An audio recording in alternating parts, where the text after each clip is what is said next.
Picking it out. That's one of the things that I loved about Warehouse 13, which was my most successful show. Sure. Was I mean, we found a way to mix sci-fi in with like real core family problems and dynamics, and at the same time we still laughed at ourselves, Yeah.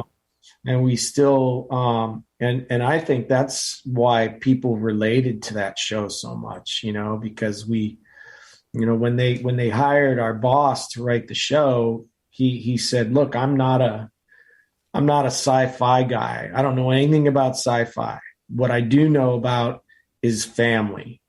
So Wow. if you surround me with sci-fi guys, I can be the core of this show. I can write the core, the family dynamic of this show, and then we'll have the sci-fi stuff all around it, and which was brilliant, and Yeah. which is why I think the show was so successful.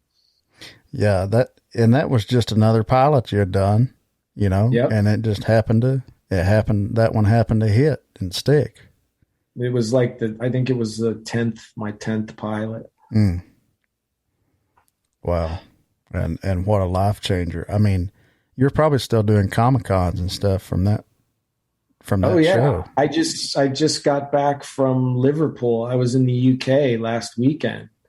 And then I was in Denver the weekend before that. And before Warehouse 13, I didn't even know these things existed. I mean, I knew about, Trekkies or Trekkers, the Star Trek thing, Yeah. but I didn't know that this show would provide for me the way that it has, not just monetarily, but emotionally. Yeah. I get to go and I get to give back Mm-hmm. to the people that have given me a career. And like I had the best compliment I've ever been paid in my entire life. I was at a convention years ago back. I think the show was still on the air. I had this young kid come up to me, and we were talking. He was a Marine Corps sniper, and I noticed his legs. He had shorts on, and as we were talking, I noticed his legs were really messed up, man. And we were talking, and he said that when he was in Afghanistan, he stepped over a remotely detonated IED, and they had to.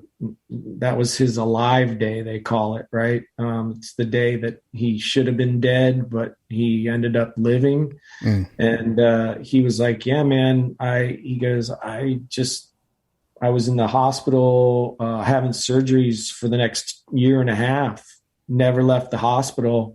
Wow. And Pete Latimer kept me alive. Mm. And so the next day he showed back up at my table, and he's like, man, I want to give you something.